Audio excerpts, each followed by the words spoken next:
Friends అందరికీ నమస్తే అండి. This is Pavan jobs Adda in Telugu. BSF నుంచి మనకు ట్రేడ్స్మెన్ నోటిఫికేషన్ అనేది మనకు రిలీజ్ అవ్వడం అయితే జరిగిందనమాట. సో ప్రజెంట్ నేను మీకు దానికి సంబంధించినటువంటి ఇన్ఫర్మేషన్ మొత్తం కూడా గత వీడియోలో క్లియర్గా చెప్పడం అయితే జరిగింది. ప్రజెంట్ మీకు ఈ వీడియోలో దీనికి ఏ విధంగా అప్లై చేయాలి అని చెప్పేసి అప్లికేషన్ ప్రాసెస్ మొత్తం నేను మీకు ఈ వీడియోలో చెప్తాను. సో వీడియోని స్టార్టింగ్ నుంచి ఎండింగ్ వరకు చాలా జాగ్రత్తగా చూడండి. ఎందుకోసం అంటే ఇందులో అప్లికేషన్ ప్రాసెస్ కొంచెం ఎక్కువగా ఉంటుంది. కాబట్టి ఏ చిన్న పొరపాటు జరిగినా కూడా ఈజీగా వాళ్ళు మీ యొక్క అప్లికేషన్ని రిజెక్ట్ అయితే చేస్తారు. సో గతంలో కూడా ఇట్లా రిజెక్ట్ అయినటువంటి పర్సన్స్ ఎంతో మంది ఉన్నారు. కాబట్టి ఒక్క పాయింట్ కూడా చిన్న మిస్టేక్ కూడా ఉండదు ఈ యొక్క బీఎస్ఎఫ్ అప్లికేషన్లో. అదేవిధంగా ఇది చాలా బాగుండేటటువంటి నోటిఫికేషన్ ఎవ్రీ ఇయర్ మనకు వస్తుంది. ఈసారి మనకు దాదాపు 3500 పైన వేకెన్సీ కూడా అద్భుతంగా ఉన్నాయి. మేల్ అండ్ ఫీమేల్ వాళ్ళందరూ అప్లై చేసుకోవచ్చు. కాబట్టి ఐటీఐ ఉన్నా ఐటీఐ లేకపోయినా నార్మల్గా 10th క్లాస్ పాస్ అయినా కూడా దీనికి అప్లై చేసుకోనికి అర్హులే. బట్ ఐటీఐ వాళ్ళకు కూడా ఈసారి మంచి అవకాశం అయితే ఇవ్వడం కూడా జరిగింది. కాబట్టి ఐటీఐ ఉన్న వాళ్ళు కూడా అప్లై అయితే చేసుకోండి. ఎలిజిబిలిటీ ఉన్న ప్రతి ఒక్కరు అప్లై అయితే చేసుకోండి. హైట్ కూడా చాలా తక్కువే. అబ్బాయిలకు వచ్చేసి 165, అమ్మాయిలకు వచ్చేసి 155. చాలా తక్కువ హైట్ ఉన్నా కూడా మీరు అప్లై చేసుకోవచ్చు. నోటిఫికేషన్కి సంబంధించినటువంటి పూర్తి సమాచారం ఫస్ట్ మీరు క్లియర్గా తెలుసుకోవాలి. క్లియర్గా తెలుసుకున్న తర్వాతనే నెక్స్ట్ అప్లై అయితే చేయండి. ఆల్రెడీ నోటిఫికేషన్కి సంబంధించినటువంటి ఫుల్ ఇన్ఫర్మేషన్ వీడియో నేను నిన్న చేయడం కూడా జరిగింది. ఆ వీడియో లింక్ కింద డిస్క్రిప్షన్లో ఉంటుంది, లేదా లాస్ట్లో మీకు ఐ కార్డ్స్లో కూడా ఉంటుంది. కంపల్సరీ ఫస్ట్ ఆఫ్ ఆల్ మీరు ఆ వీడియోని పూర్తిగా చూసుకున్న తర్వాతనే మీకు ఎలిజిబిలిటీ ఉంటే అప్పుడు మీరు అప్లై అయితే చేయండి. ఏ చిన్న మిస్టేక్ చేసిన అప్లికేషన్ రిజెక్ట్ అవుతుంది. కాబట్టి అప్లికేషన్ ప్రాసెస్ కూడా పూర్తిగా చూసిన తర్వాతనే అప్లై అయితే చేసుకోండి. మీ అందరికి ఒక చిన్న రిక్వెస్ట్ ఏంటి అంటే, ఇది కొంచెం లెంత్గా ఉండే వీడియో. ఈ వీడియో చేయాలంటే చాలా కష్టపడాల్సి వస్తుంది. అంటే కొంచెం టైం టేకింగ్ తీసుకున్నటువంటి వీడియో. దయచేసి ఎవరైతే మీరు ఇంకా లైక్ చేయకపోతే కనుక కంపల్సరీ వీడియోని లైక్ చేసి వీడియోని స్టార్ట్ అయితే చేయండి. ఒకవేళ లాస్ట్ వరకు మీకు వీడియో నచ్చకపోతే లైక్ ని తీసేయండి. బట్ నా రిక్వెస్ట్ ఏంటంటే కంపల్సరీ మీరు లైక్ చేయకపోతే ఇప్పుడు చేసేసేయండి. ఓకే, లైక్ చేశారని చెప్పేసి అనుకుంటున్నాను. సో మీకు దీనికి సంబంధించినటువంటి బీఎస్ఎఫ్ లింక్ అనేది డైరెక్ట్ మీరు గూగుల్లోకి వెళ్ళేసి బీఎస్ఎఫ్ అని కొట్ట మీకు వస్తుంది. లేదనుకుంటే నీకు ఆల్రెడీ నేను టెలిగ్రామ్లో కూడా ఫస్ట్ పేజ్ మీకు అదే కనిపిస్తుంది, బీఎస్ఎఫ్కు సంబంధించినటువంటిది. సో అప్లికేషన్ ఫామ్ లింక్, దాని కిందనే దీనికి సంబంధించినటువంటి అఫీషియల్ వెబ్సైట్ లింక్ కూడా మీకు కనిపిస్తుంది. డైరెక్ట్గా మీరు టెలిగ్రామ్లో జాయిన్ అవ్వండి. మీరు ఇంకా టెలిగ్రామ్లో జాయిన్ అవ్వకపోతే ప్రతి ఇంపార్టెంట్ ఇన్ఫర్మేషన్ నేను టెలిగ్రామ్లోనే పెడతాను. కాబట్టి ఖచ్చితంగా ప్రతి ఒక్క అభ్యర్థి టెలిగ్రామ్లో జాయిన్ అయితే అవ్వండి. ఇక మీరు లింక్ మీద క్లిక్ చేస్తారంటే మీకు ఈ రకంగా దీనికి సంబంధించినటువంటి అఫీషియల్ వెబ్సైట్ అయితే మీకు ఓపెన్ అవుతుంది. సో ఇక్కడ చూసుకున్నట్టయితే దీనికి సంబంధించినటువంటి నోటిఫికేషన్స్ మన కింద కరెంట్ ఓపెనింగ్స్లో కనిపిస్తాయి. ఇక్కడ ఫస్ట్ చూసుకున్నట్టయితే స్పోర్ట్స్ పర్సన్లకు సంబంధించినటువంటి జనరల్ డ్యూటీ నోటిఫికేషన్ ఉంది. దాని కింద చూసుకున్నట్టయితే కానిస్టేబుల్ ట్రేడ్స్మెన్ అని చెప్పేసి మనకు ఉంది. ఇది మనకి ఈ రోజు వచ్చినటువంటి నోటిఫికేషన్. దీనికి 25 డేట్ వరకు అప్లై చేసుకోవచ్చు. స్పోర్ట్స్ సంబంధిత సర్టిఫికేట్ ఉన్న వాళ్ళైతే స్పోర్ట్స్ పర్సన్ ఉంటారు కదా, వాళ్ళకి సంబంధించింది. దాని గురించి నేను మీకు తర్వాత చెప్తాను. సో ప్రజెంట్ మనకు కావాల్సింది ట్రేడ్స్మెన్ నోటిఫికేషన్. దీనికి కూడా లాస్ట్ డేట్ వచ్చేసి ఆగస్టు 25 వరకు మీరు అప్లై అయితే చేసుకోవచ్చు. ఫస్ట్ ఆఫ్ ఆల్ మనం దీని గురించి క్లియర్గా మాట్లాడుకుందాం. సో మీరు పైన చూసుకున్నట్లయితే మన క్యాండిడేట్ లాగిన్ అని చెప్పేసి కనిపిస్తుంది. క్యాండిడేట్ లాగిన్ మీద క్లిక్ అయితే చేయండి. సో లాగిన్ మీద క్లిక్ చేసేసిన తర్వాత ఇక్కడ మీ యొక్క ఈమెయిల్ ఐడి, మీరు పాస్వర్డ్, అదేవిధంగా ఇక్కడ కనిపిస్తున్నటువంటి బాక్స్లో టిక్ మార్క్ పెట్టి మీరు లాగిన్ అవ్వాల్సి అయితే ఉంటుంది. గతంలో నేను అప్లై చేశాను కదా బ్రో, నేను దీనికి డైరెక్ట్ లాగిన్ అయ్యి చేసుకోవచ్చు అంటే చేసుకోవచ్చు, ఇబ్బంది ఏం లేదు. బట్ మొదటిసారి ఎవరైతే అప్లై చేస్తున్నారో, మొదటిసారి అప్లై చేసే వాళ్ళు కంపల్సరీ మీరు ఇక్కడ రిజిస్టర్ చేసుకోవాల్సి అయితే ఉంటుంది అన్నమాట. ఖచ్చితంగా మీరు ఇక్కడ రిజిస్టర్ హియర్ అని చెప్పేసి రిజిస్టర్ చేసుకోవాల్సి అయితే ఉంటుంది. లాస్ట్ టైం వచ్చినటువంటి బీఎస్ఎఫ్ నోటిఫికేషన్కి నేను అప్లై చేశాను బ్రో, నేను మళ్ళీ రిజిస్ట్రేషన్ చేసుకోవాల్సినటువంటి అవసరం ఉంటుందా అంటే అవసరం అయితే లేదు. డైరెక్ట్ మీరు లాగిన్ అయితే సరిపోతుంది. బట్ మొదటిసారి వేసేవాళ్ళు కంపల్సరీ రిజిస్టర్ అయితే చేసుకోవాల్సి అయితే ఉంటుంది. అక్కడ రిజిస్టర్ మీద క్లిక్ చేయండి. రిజిస్ట్రేషన్ అయిపోయిన తర్వాత మళ్ళీ లాగిన్ అయ్యి అప్లికేషన్ ఏ విధంగా చేయాల్సి ఉంటుందో కూడా క్లియర్గా చెప్తాను. సో వీడియోని ఇంటి వరకు అయితే చూడండి, ఓకేనా. సో ఇక్కడ చూసుకున్నట్టయితే ఫస్ట్ వచ్చేసి క్యాండిడేట్ నేమ్ అని చెప్పేసి కనిపిస్తుంది. 10th క్లాస్ మెమోలో మీ పేరు ఎట్లా ఉంటుందో యాజ్ టీజ్ అలానే వేయండి. ఒక్క మిస్టేక్ కూడా అటు అయినా కూడా అప్లికేషన్ డాక్యుమెంట్ వెరిఫికేషన్ టైంలో తీసేస్తారు. తర్వాత మీ మొబైల్ నెంబరు, ఇక్కడ మీ ఒక ఈమెయిల్ ఐడిని ఇవ్వండి. అంటే వర్కింగ్లో ఉన్నటువంటి మొబైల్ నెంబరు ఓటీపీ వస్తుంది. అదేవిధంగా వర్కింగ్లో ఉన్నటువంటి ఈమెయిల్ ఐడి ఇవ్వండి, ఓటీపీ వస్తుంది. సో అవి రాసేసిన తర్వాత ఇక్కడ జనరేట్ ఓటీపీ ఉంటుంది. జనరేట్ ఓటీపీ మీద క్లిక్ అయితే చేయండి. సో మీకు వచ్చినటువంటి ఓటీపీస్ని అక్కడ వెరిఫై చేసుకోండి. వెరిఫై చేసుకున్న తర్వాత నెక్స్ట్ చూసుకున్నట్టయితే ఇక్కడ ఆధార్ కార్డ్ ప్రిఫరెన్స్ అని చెప్పేసి మీకు అనిపిస్తుంది. సో మీరు ఇక్కడ చూసుకున్నట్టయితే ఆధార్ కార్డ్ అని చెప్పేసి ఉంటుంది, దాన్ని మాత్రమే మీరు సెలెక్ట్ అయితే చేసుకోండి. సో కొంచెం మొబైల్ని జాగ్రత్తగా హ్యాండిల్ చేసుకునే ప్రయత్నం చేయండి. ఆధార్ కార్డ్ అని సెలెక్ట్ చేసుకున్న తర్వాత పక్కన ఆధార్ కార్డ్ నెంబర్ని అయితే మీరు ఎంటర్ చేయాల్సి అయితే ఉంటుంది. సో దాని తర్వాత నెక్స్ట్ చూసుకున్నట్టయితే కింద అడిషనల్ డీటెయిల్స్ అని చెప్పేసి ఉంటుంది. ఇక్కడ మీ యొక్క డేట్ ఆఫ్ బర్త్ని సెలెక్ట్ చేసుకోండి. ఆటోమేటిక్లీ ఇక్కడ మీ యొక్క ఏజ్ అనేది చూపిస్తుంది. అదేవిధంగా ఇక్కడ నేషనాలిటీ దగ్గర ఇండియన్ అని చెప్పేసి సెలెక్ట్ అయితే చేసుకోండి. తర్వాత పక్కన మీ ఫాదర్ నేమ్ ఉంటుంది. 10th క్లాస్ మెమోలో మీ ఫాదర్ నేమ్ ఎట్లా ఉంటుందో అలానే రండి. ఇక్కడ మీ మదర్ నేమ్ కూడా యాజ్ ఇట్ ఈజ్ అంతే రాసేసేయండి. అదేవిధంగా ఇక్కడ ఇక్కడ పక్కన చూసుకున్నట్టయితే పర్మనెంట్ ఐడెంటిఫికేషన్ మార్క్స్ అని చెప్పేసి ఉంది. మీ 10th క్లాస్ మెమో మీద మీకు పుట్టుమచ్చ ఎక్కడుంది అని చెప్పేసి అక్కడ ఉంటుంది. ఏ మూలంద రైట్ చికెన్ ఏ మూలంద అని చెప్పేసి ఉంటుంది. సో యాస్టీజ్గా అక్కడ ఎట్లా ఉంటుందో అలానే ఇక్కడ పుట్టుమచ్చ అని రాయండి. ఏం లేకపోతే కనుక నో మార్క్ అని చెప్పేసి అయితే రాయండి. అదేవిధంగా నెక్స్ట్ చూసుకున్నట్లయితే మీ జెండర్ని సెలెక్ట్ అయితే చేసుకోవాలి. మేల్ అయితే మేల్, ఫీమేల్ అయితే ఫీమేల్. దాంతోపాటు మీ మ్యారిటల్ స్టేటస్ని కూడా సెలెక్ట్ అయితే చేసుకోవాలి. తర్వాత చూసుకున్నట్లయితే మీ డొమైకల్ డీటెయిల్స్ అన్ని మీరు ఇక్కడ ఫిల్ చేయాల్సి అయితే ఉంటుంది. ఇది చాలా చాలా ఇంపార్టెంట్. ఇక్కడ do you have domicile certificate. Domicile certificate అంటే ఏంటంటే మీ దగ్గర ఉన్నటువంటి నివాసం సర్టిఫికేటు లేదా మీ దగ్గర ఉన్నటువంటి రెసిడెంట్ సర్టిఫికేట్, ఇవన్నీ కూడా మనకు డొమైకల్ కిందకైతే వస్తుంది. ఇవన్నీ ఇక్కడ కంపల్సరీ మీరు ఎస్ అని పెట్టాలి. ఎస్ అని పెట్టిన తర్వాత మీ స్టేట్ని సెలెక్ట్ చేసుకోండి. మీ స్టేట్ని సెలెక్ట్ చేసుకొని అదేవిధంగా మీ దగ్గర ఉన్నటువంటి డొమైకల్ నెంబర్ ఉంటుంది, సర్టిఫికేట్ ది నెంబర్ పైన దానికి సంబంధించినటువంటి డీటెయిల్స్ ఇవ్వాల్సి అయితే ఉంటుంది. సో ఇక్కడ మీ అందరికీ ఒక డౌట్ వస్తుంది, బ్రో మరి ఈ యొక్క డొమైకల్ సర్టిఫికేట్ ఏదైతే ఉందో ఇది మనకు సెంట్రల్, సో ఈ డొమైకల్ సర్టిఫికేట్ అనేది మనకు మీ సేవలో ఇస్తారు. ఏపీ వాళ్ళకు వచ్చేసి కూడా మీ సచివాలయంలోనే ఇస్తారు. దాన్ని నివాసం అంటాము, డొమైకల్ అంటాము, ఏదన్నా కూడా అంటే నువ్వు ఏ రాష్ట్రానికి సంబంధించిన వాడేవని చెప్పేసి చెప్పడానికి మాత్రం ఇదన్నమాట. ఎస్ మీద క్లిక్ చేసి డీటెయిల్స్ని అయితే ఇవ్వండి. కంపల్సరీ సర్టిఫికేట్ నెంబర్ అయితే ఎంటర్ చేయాల్సి అయితే ఉంటుంది. మీరు వెరిఫికేషన్కి వెళ్ళేటప్పుడు మీరు అక్కడ చూసుకోవాల్సి అయితే ఉంటుంది. దాని తర్వాత నెక్స్ట్ చూసుకున్నట్లయితే మీ రిలీజన్ అండి. ఇక్కడ రిలీజన్ దగ్గర మీ రిలీజన్ని సెలెక్ట్ చేసుకోండి. మీరు హిందూ అయితే హిందూ, ఏదైతే దాన్ని సెలెక్ట్ అయితే చేసుకోండి. దాని పక్కనే చూసుకున్నట్లయితే ఈ కేటగిరీని మీరు సెలెక్ట్ చేసుకోవాల్సి అయితే ఉంటుంది. మీ కేటగిరీ ఏదైతే దాన్ని సెలెక్ట్ అయితే చేసుకోండి. ఇక్కడ చూడండి, కేటగిరీని సెలెక్ట్ చేసుకున్న తర్వాత మీ కేటగిరీకి సంబంధించినటువంటి సర్టిఫికేట్ నెంబర్ ఉంటుంది. అది మీరు మీ సేవలో తీసుకున్నా పర్లేదు, మన స్టేట్కి సంబంధించిన ప్రస్తుతానికైతే పర్లేదు. మీకు జాబ్ వచ్చిన తర్వాత మీరు డాక్యుమెంట్ వెరిఫికేషన్కి పోయేటప్పుడు వాళ్ళు అడిగే ఫార్మాట్ ఏదైతే ఉందో దాన్ని తీసుకుని వెళ్ళొచ్చు. దాని గురించి నేను మీకు తర్వాత చెప్తాను. అది ఇప్పుడేం టెన్షన్ లేదు. మీ దగ్గర ఉన్నటువంటి స్టేట్ క్యాస్ట్ సర్టిఫికేట్ నెంబర్ని మీరు ఇక్కడ ఎంటర్ చేసినట్టే మీ సేవలు ఇచ్చింది, సచివాలయంలో ఇచ్చింది, అక్కడ ఇచ్చింది ఎంటర్ చేసిన ఏం కాదు. కాకపోతే బీసీ వాళ్ళు చూసుకున్నట్లయితే మీ దగ్గర ఓబీసీ అనేది కంపల్సరీ ఉండాలి. ఓబీసీ అంటే ఇప్పుడు స్టేట్కి వచ్చేదాకంటే మీరు బీసీ కిందనే ఉంటారు, సెంట్రల్కి పోయేదాకంటే మీకు అక్కడ ఓబీసీ అని చెప్పేసి కావాల్సి అయితే ఉంటుందన్నమాట. సో ఇక్కడ ఓబీసీ అని చెప్పేసి సెలెక్ట్ చేసుకుంటే కనుక దానికి సంబంధించినటువంటి ఇక్కడ నాన్ క్రిమినల్ డీటెయిల్స్ అయితే అడుగుతుంది. చూడండి, ఇక్కడ నాన్ క్రిమినల్ అని చెప్పేసి అడుగుతుంది. Non criminal, do you belong non criminal అంటే మీరు నాన్ క్రిమినల్ కిందకి వస్తారా అని చెప్పేసి అడుగుతుంది. అప్పుడు మీరు ఇక్కడ ఎస్ మీద క్లిక్ చేయాల్సి అయితే ఉంటుంది. ఎస్ మీద క్లిక్ చేసేసిన తర్వాత ఇక్కడ సర్టిఫికేట్ నెంబర్ అడుగుతుంది. సర్టిఫికేట్ నెంబర్ని కూడా మీరు ఇక్కడ ఎంటర్ చేసేసి మీ స్టేట్ని సెలెక్ట్ చేసుకోండి. అదేవిధంగా మీ యొక్క ఇష్యూయింగ్ డిస్ట్రిక్ట్, ఆ సర్టిఫికేట్ ఏ జిల్లాలో ఇచ్చారు, అదేవిధంగా అథారిటీ ఎవరు, మీకు వచ్చింది ఎవరు, దాని మీద సంతకం తహసీల్దార్ ఉంటుంది. అంటే తహసీల్దార్ అంటే ఎంఆర్ఓ అన్నట్టు. సో అది సెలెక్ట్ చేసుకోవాలి.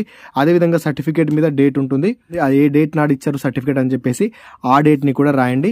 దాని తర్వాత కింద చూసుకున్నట్లయితే మోడ్ ఆఫ్ రిక్రూట్మెంట్ వచ్చేసి ఇక్కడ డైరెక్ట్ ఎంట్రీ అని చెప్పేసి ఉంటుంది. డైరెక్ట్ ఎంట్రీ అని చెప్పేసి మాత్రం ఇక్కడ ఫిల్ అయితే చేయండి. ఓకేనా, ఎక్స్ సర్వీస్ మెన్ ఇవన్నీ వద్దు, మనం స్టూడెంట్లం కాబట్టి డైరెక్ట్గా వస్తున్నాం కాబట్టి డైరెక్ట్ ఎంట్రీ అని చెప్పేసి మాత్రమే మీరు ఇక్కడ సెలెక్ట్ అయితే చేయాలి. దాని తర్వాత నెక్స్ట్ చూసుకున్నట్టయితే ఆర్ యూ డిఫరెంట్లీ ఏబుల్ అంటే మీరు పిహెచ్ క్యాండిడేట్ అని చెప్పేసి అడుగుతున్నారు. ఇక్కడ కంపల్సరీ దీన్ని మాత్రం నోనే పెట్టండి, ఇది మనకు వర్తించదు. అదేవిధంగా మీరు ఎక్స్ సర్వీస్ మెన్ ఆడుతుంది, ఇక్కడ కూడా మీరు నోనే పెట్టండి. ఒకవేళ మీరు ఎక్స్ సర్వీస్ మెన్ అయితే ఎస్ పెట్టండి, దానికి సంబంధించినటువంటి డీటెయిల్స్ ఇవ్వండి. అదేవిధంగా మీరు డిపార్ట్మెంట్లో వర్క్ చేస్తున్నారు అంటే బీఎస్ఎఫ్లోనే మీరు వర్క్ చేస్తున్నారు అని చెప్పేసి అడుగుతుంది. సో ఇక్కడ కూడా మీరు ఏం చేస్తారంటే వర్క్ చేస్తే పెట్టండి, లేకపోతే నోనే పెట్టేసేయండి. అంతా ఓకే ఉంటే కనుక డైరెక్ట్ ఇక్కడ సేవ్ అండ్ నెక్స్ట్ మీద క్లిక్ అయితే చేయండి. సేవ్ అండ్ నెక్స్ట్ మీద క్లిక్ చేసేసిన తర్వాత పర్సనల్ డీటెయిల్స్ అంతా కంప్లీట్ అయిపోతుంది. నెక్స్ట్ వచ్చేసి మీ అడ్రస్కి సంబంధించినటువంటి డీటెయిల్స్ ఇవ్వాల్సి అయితే ఉంటుంది. ఇక్కడ మీ ప్రజెంట్ ఉన్నటువంటి అడ్రస్ అన్నమాట. ఇక్కడ మీ హౌస్ నెంబరు, అదేవిధంగా మీ యొక్క మండలం, మీ డిస్ట్రిక్ట్ని అయితే ఎంటర్ అయితే చేయండి. అదేవిధంగా కింద పిన్ కోడ్ ఉంటుంది, మీ పిన్ కోడ్ని ఎంటర్ చేయండి. మీ స్టేట్ని సెలెక్ట్ చేసుకోండి, అదేవిధంగా మీ డిస్ట్రిక్ట్ని సెలెక్ట్ చేసుకోండి. దాంతోపాటు మీ విలేజ్ నేమ్ అయితే రాయండి. ఓకేనా, మీ విలేజ్ నేమ్ రాసేసి అదేవిధంగా మీ దగ్గర ఉన్నటువంటి నియరెస్ట్ పోలీస్ స్టేషన్ ఎక్కడ ఉంటుందో ఆ పోలీస్ స్టేషన్ కూడా రాయండి.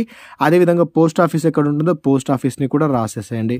దాని తర్వాత నెక్స్ట్ చూసుకున్నట్టయితే తహసీల్ అంటే మీ దగ్గర మీ యొక్క నియోజకవర్గం అది ఏదో దాన్ని కూడా రాసేసేయండి.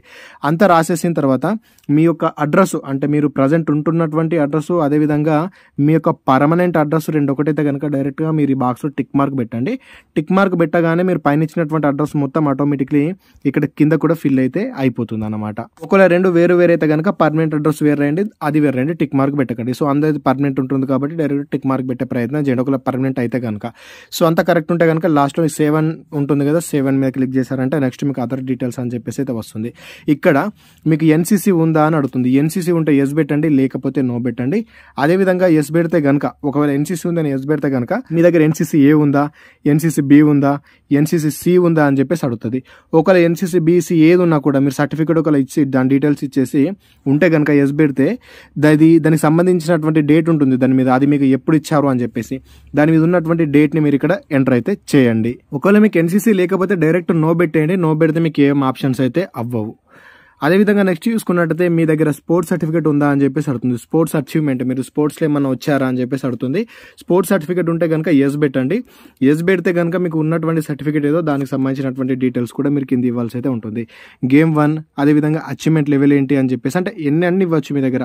ఫర్ ఎగ్జాంపుల్ గేమ్ 1 అంటే కనుక ఇందులో ఉన్నటువంటి గేమ్ ఏంటి అని చెప్పి చూసుకుంటారు, దానికి సంబంధించినటువంటి గేమ్. అది అక్కడ ఉన్నటువంటి గేమ్ని సెలెక్ట్ చేసుకున్న తర్వాత అది దేనికి సంబంధించింది, అది ఏ లెవెల్లో, ఇంటర్నేషనల్ లెవెల్ ఆడారా, నేషనల్ లెవెల్ ఆడారా, లేదా all India inter university tournament కానీ ఛాంపియన్ ఏది ఆడారా, లేదా నేషనల్ గేమ్స్ స్పోర్ట్స్ స్కూల్స్లో ఇట్లా ఆడారా అని చెప్పేసి అడుగుతున్నారు.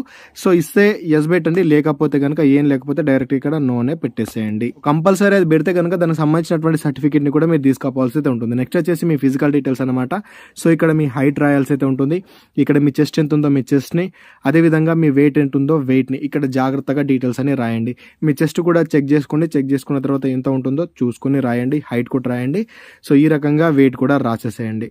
ఇక్కడ ఫీమేల్ వాళ్ళకు ఇక్కడ చెస్ట్ ఆప్షన్ అడగదు, టెన్షన్ ఏం తీసుకోకండి. సో అంతా క్లియర్ అయిపోయిన తర్వాత నెక్స్ట్ చూసుకున్నట్టే ఇక్కడ మీ మీద ఏమైనా క్రిమినల్ కేసులు పెండింగ్లో ఉన్నాయని చెప్పేసి అడుగుతుంది. ఉంటే ఎస్ పెట్టండి, లేకపోతే నో పెట్టండి. ఇక్కడ గుజరాత్కి సంబంధించినటువంటి ఆప్షన్ ఇది మనకు అవసరం లేదు, ఇది డైరెక్ట్గా ఇక్కడ నోనే పెట్టేసేయండి. దాని తర్వాత కింద చూసుకున్నట్లయితే ఇక్కడ కూడా నోనే పెట్టేసేయండి. ఈ 3 ఆప్షన్స్ నో పెట్టేసిన తర్వాత లాస్ట్లో మీకు సేవ్ అండ్ నెక్స్ట్ ఉంటుంది. సేవ్ అండ్ నెక్స్ట్ మీద క్లిక్ అయితే చేయండి. ఈ సేవ్ అండ్ నెక్స్ట్ మీద క్లిక్ చేసేసిన తర్వాత మీ క్వాలిఫికేషన్ డీటెయిల్స్ అయితే వస్తాయి. మీకు ఇక్కడ క్వాలిఫికేషన్ డీటెయిల్స్ అని చాలా చాలా జాగ్రత్తగా మీరు ఇవ్వాల్సి అయితే ఉంటుంది. ఇక్కడ మీ 10th class details, inter details, ITI details, ఇంకా ఏది చేస్తే ప్రతికి సంబంధించినటువంటి డీటెయిల్స్ ఇవ్వాల్సి అయితే ఉంటుంది. సో ఇక్కడ ఐటీఐకి సంబంధించినటువంటి పోస్టుకు మీరు అప్లై చేస్తే కనుక కంపల్సరీ మీ ఐటీఐకి సంబంధించినటువంటి డీటెయిల్స్ అన్ని కూడా మీరు ఇక్కడ ఇవ్వాలి. సో మొదటగా మనం 10th సంబంధించినటువంటి డీటెయిల్స్ అయితే ఇవ్వాలి. ఇక్కడ స్టార్టింగ్లో చూసుకున్నట్లయితే మనకు క్వాలిఫికేషన్ టైప్ అని చెప్పేసి కనిపిస్తుంది. దాని మీద అక్కడ క్లిక్ చేయగానే ఇక్కడ క్వాలిఫికేషన్ టైప్ ఏముంది, ఫస్ట్ చూసుకుంటే ఎస్ఎస్సి మెట్రిక్ అని చెప్పేసి ఉంది కదా. సో దాని మీద క్లిక్ చేయాలి. అక్కడ క్లిక్ చేయగానే ఇక్కడ ది సర్టిఫికేట్ నెంబర్ అని చెప్పేసి ఉంది. సర్టిఫికేట్ నెంబర్ అంటే నథింగ్ బట్ హాల్ టికెట్ అన్నమాట. మీ 10th క్లాస్లో మీకు ఉన్నటువంటి హాల్ టికెట్ నెంబర్ ఏందో అది రాయండి. ఇయర్ అని చెప్పేసి ఉంది. ఇయర్ వచ్చేసి మీరు ఏ ఇయర్లో పాస్ అయ్యారో ఆ ఇయర్ని మీరు ఇక్కడ సెలెక్ట్ అయితే చేసుకోండి. అదేవిధంగా ఏ స్టేట్లో మీరు చదివారో ఆ స్టేట్ని సెలెక్ట్ అయితే చేసుకోండి. బోర్డు కనుక చూసుకున్నట్టు ఇక్కడ బోర్డు వచ్చేసి స్టేట్ బోర్డ్ అని చెప్పేసి ఉంటుంది. స్టేట్ బోర్డు మీద క్లిక్ అయితే చేయండి. సో అక్కడ డీటెయిల్ ఇచ్చేసిన తర్వాత కింద మీకు యాడ్ అని కనిపిస్తుంది చూసారా, యాడ్ మీద క్లిక్ చేయండి. యాడ్ మీద క్లిక్ చేయగానే ఆటోమేటిక్లీ కింద మీ 10th క్లాస్కి సంబంధించినటువంటి డీటెయిల్స్ అన్ని ఇక్కడ ఆటోమేటిక్లీ పడిపోతాయి. దాని తర్వాత నెక్స్ట్ చూసుకున్నట్టయితే ఒకవేళ మీకు ఇంటర్ ఉంటే కూడా ఇంటర్ డీటెయిల్స్ కూడా ఇవ్వండి, నష్టమేం లేదు. ఇంటర్ ఉన్నా కూడా ఇంటర్ డీటెయిల్స్ కూడా మీరు ఇవ్వచ్చు. నెక్స్ట్ వచ్చేసి ఇక్కడ ఏం చేస్తారు, ఇంటర్మీడియట్ అని చెప్పేసి ఉంది. ఇంటర్ ఉంటే ఇంటర్మీడియట్ డీటెయిల్స్ కూడా సేమ్ యాస్టేజ్గా అంతే ఇవ్వండి. లేదు అనుకుంటే కనుక ఇక్కడ ఐటీఐ ఇవ్వాలి కాబట్టి సో ఇక్కడ చూసుకుంటే ఐటీఐ అని చెప్పేసి ఇందులో ఉంటుంది. ఇక్కడ ఐటీఐ అని మీకు కనబడకపోతే ఇక్కడ సెర్చ్లో సో ఐటీఐ అని సెర్చ్ చేసినా కూడా మీకు కింద ఇక్కడ ఐటీఐ అని చెప్పేసి వస్తుంది. ఐటీఐ మీద క్లిక్ చేయండి. ఐటీఐ మీద క్లిక్ చేసిన తర్వాత దానికి సంబంధించినటువంటి హాల్ టికెట్ నెంబరు, అదేవిధంగా మీరు ఏ ఇయర్లో పాస్ అయ్యారో ఆ ఇయర్కి సంబంధించినటువంటి డీటెయిల్స్ ఇవ్వాలి. అదేవిధంగా స్టేటు, అదేవిధంగా బోర్డు దగ్గర కూడా బోర్డు, స్టేట్ బోర్డు అయితే స్టేట్ బోర్డు ఇవ్వండి. అన్ని చేసిన తర్వాత సేమ్ యాస్టీస్గా ఇక్కడ మీకు జాయిన్ యాడ్ అని చెప్పేసి ఉంటుంది. యాడ్ మీద క్లిక్ అయితే చేయండి. ఇలాగా మీకు సంబంధించినటువంటి డీటెయిల్స్ అన్ని ఏది ఉంటే అన్ని ఇచ్చేసేయండి. సో ఒకవేళ మీకు ఐటీఐ ఉంటే కనుక ఐటీఐ ఉంటే ఐటీఐ పోస్ట్ ఉన్నాయి కాబట్టి దానికి మీకు ఎలిజిబిలిటీ ఉండాలంటే ఐటీఐకి సంబంధించినటువంటి డీటెయిల్స్ అన్ని మీరు ఇవ్వాల్సి ఉంటుంది. సో అన్ని జాగ్రత్తగా ఇచ్చిన తర్వాత మీకు కింద కనిపిస్తే కింద అన్ని చూసుకోవచ్చు. లాస్ట్కి మీరు ఏం చేస్తారంటే ఇక డైరెక్ట్గా సేవ్ అని ఆప్షన్ ఉంటుంది, నెక్స్ట్ అని ఆప్షన్ ఉంటుంది. నెక్స్ట్ మీద క్లిక్ అయితే చేయండి. నెక్స్ట్ మీద క్లిక్ చేయగానే మీకు నెక్స్ట్ ఆప్షన్ వచ్చేసి ఆర్ యూ ఎంప్లాయిడ్ అని చెప్పేసి అడుగుతుంది. ఎంప్లాయ్ అయితే ఎస్ పెట్టండి, లేకపోతే అలానే ఉంచేసేయండి. అంటే సేవ్ మీద క్లిక్ చేసి దానికి సంబంధించినటువంటి డీటెయిల్స్ అన్ని మీరు ఇవ్వాల్సి అయితే ఉంటుంది. ఒకవేళ మీరు ఎంప్లాయ్ అయితే అది అవసరం లేని పాయింట్ కాబట్టి డైరెక్ట్గా మనకి ఇక్కడ నెక్స్ట్ ఉంటుంది. నెక్స్ట్ మీద క్లిక్ చేయాల్సి అయితే ఉంటుంది. నెక్స్ట్ వచ్చేసి మీరు ఇక్కడ డాక్యుమెంట్స్ అన్ని మీరు ఇక్కడ అప్లోడ్ చేయాల్సి అయితే ఉంటుంది. మీ ఫోటో, అదేవిధంగా మీ యొక్క సిగ్నేచరు, దాంతోపాటు మీ 10th క్లాస్ మెమో, మీ ఇంటర్ మెమో, మీ డిగ్రీ మెమో, అంటే మీరు ఏమేమైతే డీటెయిల్స్ మీరు అక్కడ ఇచ్చారో వాటికి సంబంధించినటువంటి సర్టిఫికేట్లు అన్నీ కూడా మీరు ఇక్కడ అప్లోడ్ చేయాల్సి అయితే ఉంటుంది. క్యాస్ట్కి సంబంధించినటువంటి డీటెయిల్స్ ఇస్తే క్యాస్ట్, 10th డీటెయిల్స్ ఇచ్చిండ్రు, ఇంటర్ డీటెయిల్స్ ఇచ్చిండ్రు, ఐటీఐ డీటెయిల్స్ ఇచ్చారు, ఐటీఐ ఇస్తే ఐటీఐ కూడా ఓన్లీ 10th డీటెయిల్స్ ఇస్తే 10th ఇట్లా మీరు ఏ డీటెయిల్స్ ఇస్తే అవన్నీ మీరు అప్లోడ్ చేయాల్సి అయితే ఉంటుంది. ఆల్రెడీ నేను ఇప్పుడు ఇంతకుముందు అప్లోడ్ చేశాను కాబట్టి నాకు చూపిస్తుంది.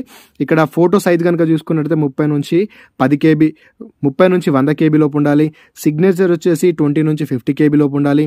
క్వాలిఫికేషన్ సర్టిఫికేట్ ఏవైతే ఉన్నాయో వాటన్నిటి సైజు కూడా మొత్తంగా చూసుకుంటే మీకు 30 నుంచి 100 KB లోపు అయితే ఉండాలి. ఇవన్నీ కూడా మనకు జేపీజీ ఫార్మాట్లోనే ఉండాలి. ఇవన్నీ కూడా మీరు జాగ్రత్తగా ఇక్కడ చూసుకోవచ్చు. నేను ఏ రకంగా అప్లోడ్ చేశానో ఇలా. ఇక్కడ మీకు ఇలా కనిపించదు, అప్లోడ్ అనే ఆప్షన్ వస్తుంది. అప్లోడ్ మీద క్లిక్ చేసి మొత్తం అప్లోడ్ అయితే చేసేయండి.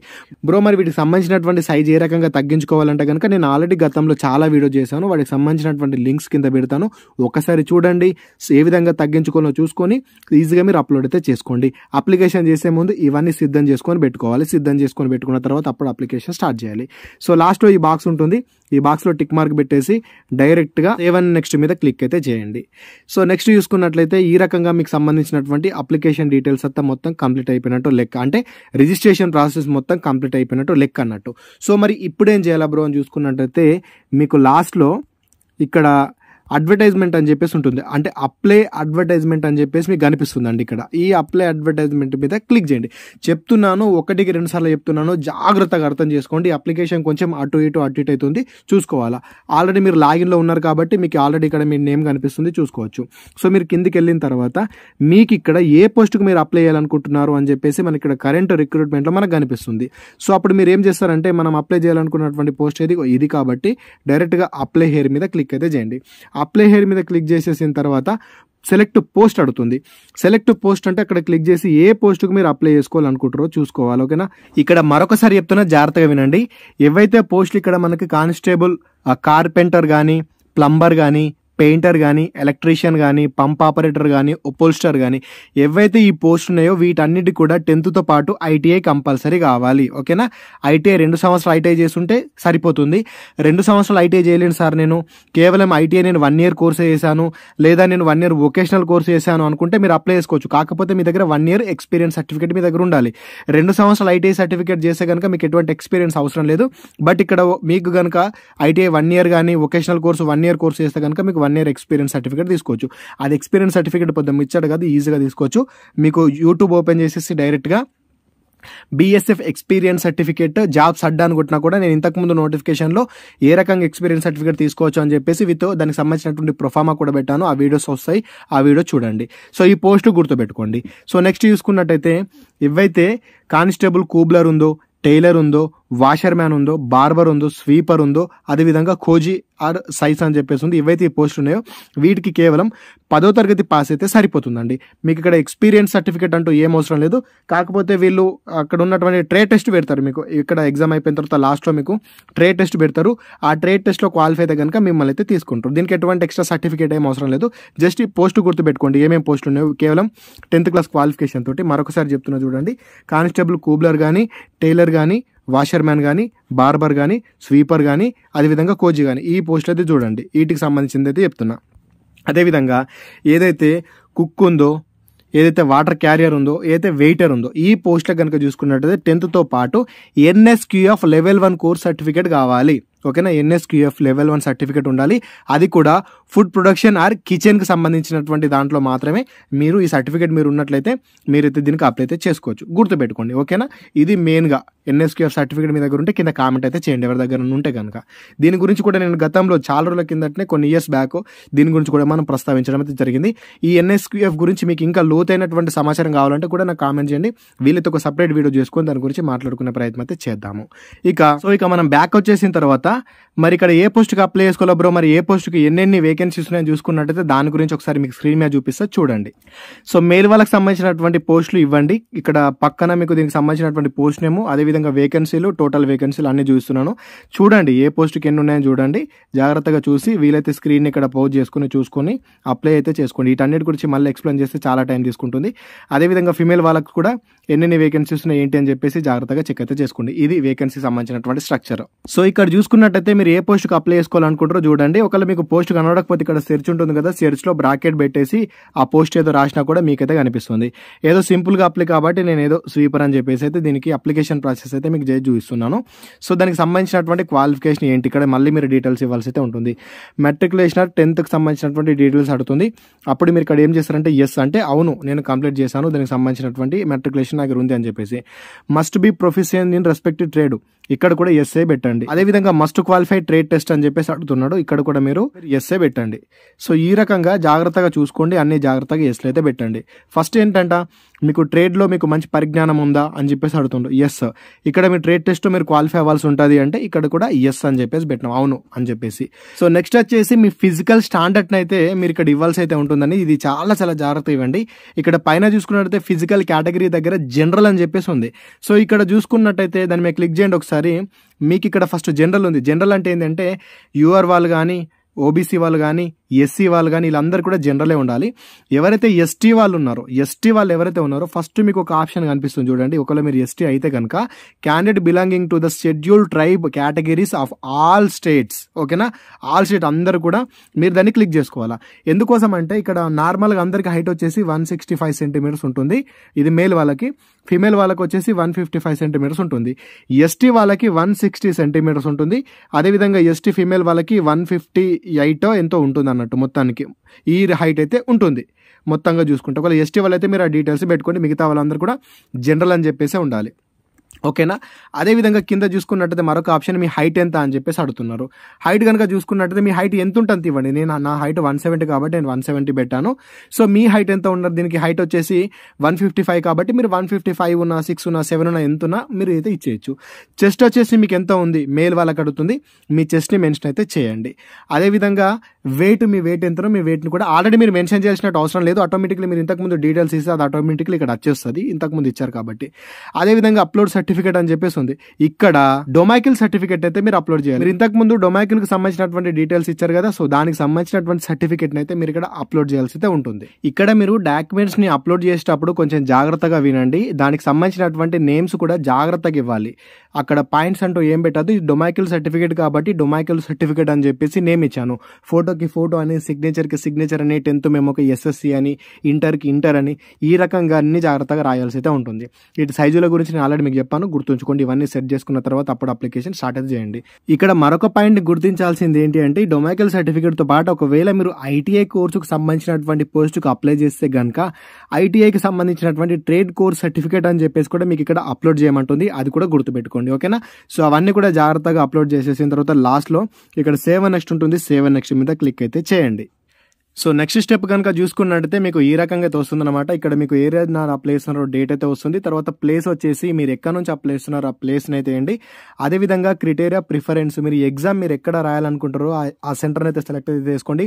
మనకు హైదరాబాద్లో ఉంటుంది, విశాఖపట్నంలో ఉంటుంది, దాన్ని అయితే సెలెక్ట్ అయితే చేసుకోండి. తర్వాత మీకు అప్లికేషన్ ఫీ అయితే ఉంటుందన్నమాట. అప్లికేషన్ ఫీని మీరు ఇక్కడ పేమెంట్ చేయాల్సి అయితే ఉంటుంది. సో మీరు ఫీ ఎంత పే చేయాల్సి ఉంటుంది అని చెప్పేసి మీకు ఇక్కడ చూపిస్తుంది అనమాట. సో దాన్ని చూసుకోండి. అదేవిధంగా ఇక్కడ బాక్స్లో టిక్ మార్క్ పెట్టేసి ఇక్కడ పే నౌ మీద క్లిక్ అయితే చేయాలి. ఇక్కడ ఫీ చూసుకున్నట్టయితే 159 రూపీస్ అయితే ఉంటుంది. ఎస్సీ ఎస్టీ వాళ్ళకి జస్ట్ 50 రూపాయలు మాత్రమే మీరు పే చేస్తే సరిపోతుంది. సో ఇక్కడ ఎస్సీ ఎస్టీ వాళ్ళకి కూడా అప్లికేషన్ ఫీ అయితే ఉంది. ఇక్కడ పే నౌ అని చెప్పేసి ఉంది కదా, పే నౌ మీద క్లిక్ అయితే చేయండి. సో మీకు పేమెంట్ ఆప్షన్ ఈ రకంగా అయితే వస్తుంది అనమాట. ఇక్కడ డైరెక్ట్ గా మీరు యూపీఐ మీద క్లిక్ చేసినంటే మీకు ఈ రకంగా క్యూఆర్ కోడ్ ఆప్షన్ అయితే వస్తుంది. చాలా ఈజీగా ఇక్కడ జనరేట్ క్యూఆర్ కోడ్ మీద క్లిక్ చేసేసి మీ క్యూఆర్ కోడ్ వస్తుంది. డైరెక్ట్ గా మీ ఫోన్ పే నుంచి కానీ, గూగుల్ పే నుంచి కానీ డైరెక్ట్ దాన్ని స్కాన్ చేసి కూడా మీరు అప్లికేషన్ ని పేమెంట్ అయితే కంప్లీట్ అయితే చేయొచ్చు. వన్స్ పేమెంట్ కంప్లీట్ అయిపోయిన తర్వాత ఆటోమేటిక్లీ అది మీ అప్లికేషన్ కు బ్యాక్ అయితే వెళ్ళిపోతుంది. సో అక్కడ మీ అప్లికేషన్ ఫామ్ ని కూడా డైరెక్ట్ డౌన్లోడ్ చేసుకుని అయితే మీ దగ్గర అయితే పెట్టుకోండి. ఫర్దర్ గా కూడా మీకు అది యూజ్ అయితే అవుతుంది. సో ఈ రకంగా అప్లై అయితే చేయండి. సో అప్లికేషన్ ప్రాసెస్ అనేది చాలా చాలా క్రిటికల్ గా ఉంటుంది కాబట్టి మీరు నెట్ కేఫ్లోకి వెళ్ళేసి అట్టిటెళ్ళేసి మీరు డబ్బుల్ని వేస్ట్ చేసుకోవడమే కాకుండా మీ యొక్క అప్లికేషన్ కూడా ప్రమాదం ఉండే అవకాశం ఉంటుంది. కాబట్టి ఇంత లాంగ్ ప్రాసెస్ ని ఎవరు చేయరు, చేసినా కూడా ఎక్కువ డబ్బులు తీసుకుంటారు. మీరు సింపుల్ గా మీ మొబైల్లోనే ఈ వీడియో చూసుకుంటా అప్లై చేయాలని చెప్పేసి నేను కోరుకుంటున్నా. ఇబ్బంది లేకుండా సింపుల్ గా చేయండి. మీకు ఒక్క పాయింట్ కూడా మిస్ చేయకుండా స్టార్టింగ్ నుంచి ఎండింగ్ వరకు మొత్తం కంప్లీట్ ఇన్ఫర్మేషన్ అంతా మీకు చెప్పడం అయితే జరిగింది. సో మీకు వీడియో నచ్చినట్లయితే మీరు ఇంకా వీడియోని లైక్ చేయకపోతే దయచేసి వీడియోని లైక్ చేయండి. అదేవిధంగా ఎవరైతే వీడియోని ఇంటి వరకు చూస్తారో ఇంటి వరకు చూసా బ్రో అని చెప్పేసి ఖచ్చితంగా కామెంట్ చేయడం మాత్రం మర్చిపోకండి. ఇలాంటి అప్డేట్ ఏది కూడా మిస్ అవుద్ది అనుకుంటే రెగ్యులర్ గా మన ఛానల్ కి టచ్ లో అయితే ఉండండి. Thanks for watching. అందరికీ ఆల్ ది బెస్ట్. జై భారత్.